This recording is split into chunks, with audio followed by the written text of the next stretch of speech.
সম্মানিত উপস্থিতি, কোরআন হাদিস থেকে যতটুকুই তেলাওয়াত করা হলো আশা রাখি একই সামনে রেখে কিছু কথা রাখবো। আল্লাহ আমাদের সকলকে বুঝার আমল করার তৌফিক দান করেন।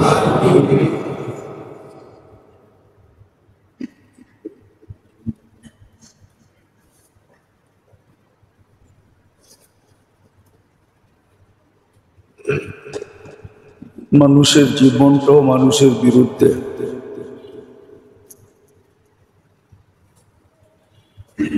সবকিছুই পরীক্ষামূলক। কোরআন এটাই বুঝায় যে দেহের ভিতরে যা আছে এটাও পরীক্ষামূলক,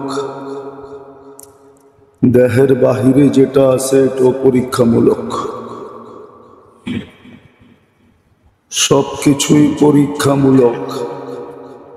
লিয়াবলুয়াকুম, কোরআন এটাই বোঝায় সব কিছু পরীক্ষামূলক। পরীক্ষায় দেখার বিষয়টা কি? আইয়ুকুম আহসানু আমালা, কে সব জিনিসগুলাকে সঠিক কাজে ব্যয় করে। আগেও বলছি, এখনো বলতেছি যে মানুষের বিবেক, বুদ্ধি, বিদ্যা, পরিবেশ, মন, কর্ম, সর্ম যা কিছু আছে সবই পরীক্ষামূলক।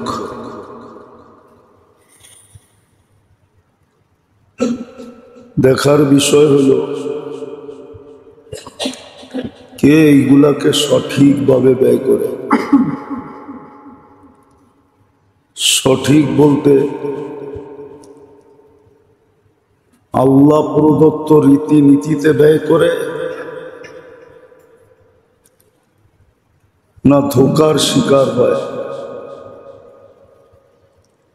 একদিকে পরীক্ষামূলক, অন্যদিকে প্রত্যেকটা বস্তুই ধোঁকা, আমাদেরকে ধোঁকা দিতে চায়। যদিও এই পরিবেশে বোঝানো বড় মুশকিল, বোঝাও মুশকিল। স্রোত অন্যদিকে বইতেছে,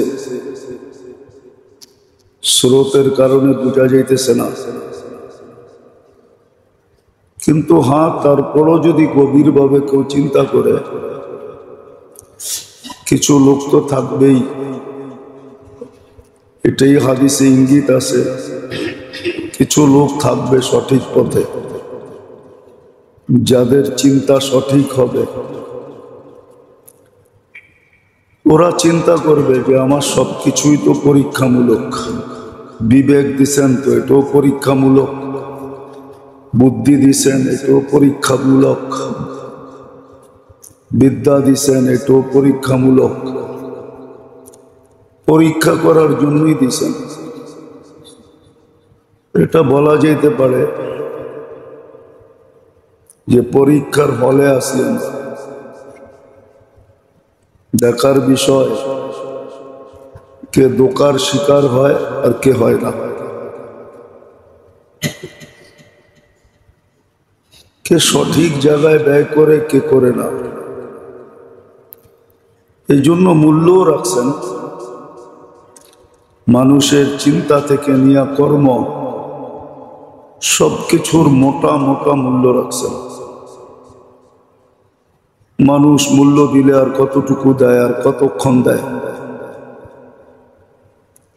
মানুষ মূল্য দিলেও সীমিত দেয় আর সীমিত সময়ের জন্য দেয়। মানুষ দিলে মূল্য আর কতক্ষণ দেয়।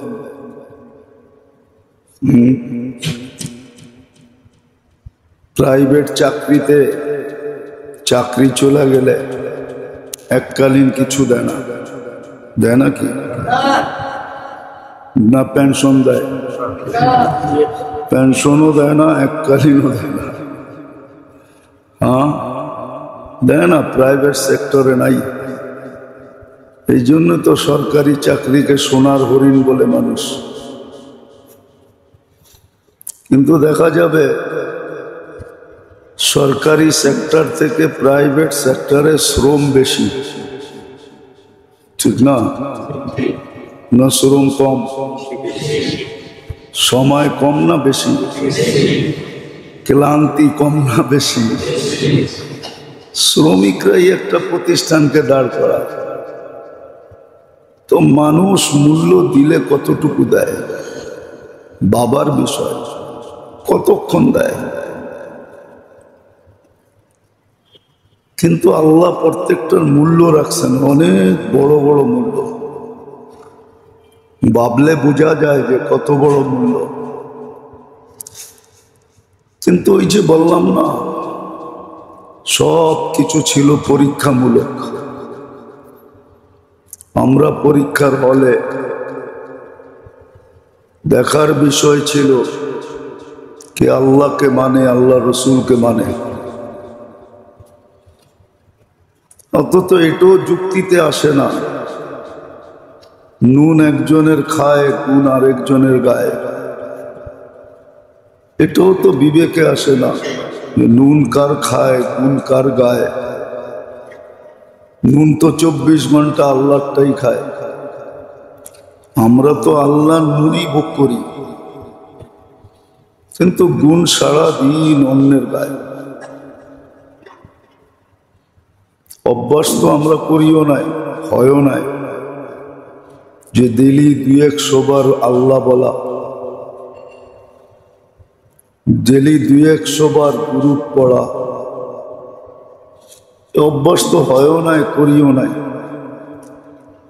আর আল্লাহ এটারও জবাব দিচ্ছেন, আখলুকু ওয়া আবুদু গায়রি। তা মানুষের স্বভাব, পয়দা আমি করি, দাসত্ব অন্যের করে, দাসত্ব অন্যের করে, সারাদিন দাসত্বে অন্যের করে। কিন্তু সৃষ্টি করলো আল্লাহ, পূর্ণতা দিল আল্লাহ, সুস্থতা দিল আল্লাহ, মেধা দিল আল্লাহ, সবকিছু আল্লাহ দিল, কিন্তু দাসত্ব অন্যের করে। সারা দিন দেখবেন অন্যের পিছে পিছে ঘুরে। আরজুকু ওয়াশকুরু গায়রি। আল্লাহ বলে লালন পালন আমি করি, ফুল অন্যের জন্য কিনে। কি কিনে না? কিনেন না? ফুলের মালা অন্যকে দেয়, আল্লাহকে দেয় না। শুকরিয়া আদায় করে না। মুখ দিয়েও যদি করত, আলহামদুলিল্লাহ আমরা ডেলি 200 বার পড়ি না। আলহামদুলিল্লাহ আলা নিয়ামি 200 বার বাদ দিলাম। সকালে যদি 3 বার পড়তো তাইলেও হইতো, সন্ধ্যা পর্যন্ত নেয়ামতের শুকরিয়া আদায় হয়ে যেত। ওই 3 বারও তো শিখে না, পড়ে না। অনেকবার বলছিলাম 3 বার কোন দোয়া পড়তে হয়, কিন্তু মনে হয় না কেউ অভ্যস্ত হয়েছে। আবার মাগরিবের পরে 3 বার পড়লে ফজর পর্যন্ত নেয়ামতের শুকরিয়া আদায় হয়ে যায়। 300 বার দূরের কথা, 3 বারও তো পড়ে না। তা আল্লাহর কথাই সত্য, আরজুকু 24 ঘন্টা পালি আমি। আল্লাহ পালে, কিন্তু শুকরিয়া কৃতজ্ঞতা অন্যের জানায়, অন্যকে কৃতজ্ঞতা জানায়। ভালো মতে বুঝলে বোঝা যায়, সহজ, কঠিন না। আপনি যার জন্য দৌড়াইতেছেন, যার পিছে দৌড়াইতেছেন,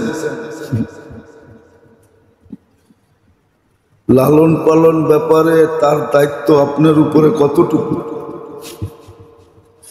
বা সে কতটুকু বহন করে আর আল্লাহ কতটুকু বহন করে। শ্বাসটা যদি আটকায় দিল, আছে নাকি দুনিয়ার কোন টেকনোলজি খোলায় দিবে? অক্সিজেনের লেভেলটা যদি কমায় দিল, আছে নাকি দুনিয়ার কোন চেষ্টা করবে? ডাক্তার বলবে চেষ্টা করতেছি, আইসিইউতে ঢুকায়া দিয়া, লাইফ সাপোর্টে ঢুকায়া দিয়া বলতেছে আমরা চেষ্টা করতেছি। ও বলবে আমি চেষ্টা করতেছি, পারবো বলবে না, চেষ্টা করে দেখি। যদি বেঁচে গেল তো আমাদের ক্রেডিট, আর যদি মরা গেল তো আল্লাহর উপরে দিয়া দিব, আল্লাহ নিয়ে গেছে। বেঁচে গেলে আমাদের হাসপাতালের নাম হবে, ডাক্তারের নাম হবে। আল্লাহ যদি অক্সিজেন লেভেল কমায় দেয়, কসম খোদার, 96 থেকে যদি 90-তে আইনা দেয়, শুধু 6 মাত্রা কমায় দেয়,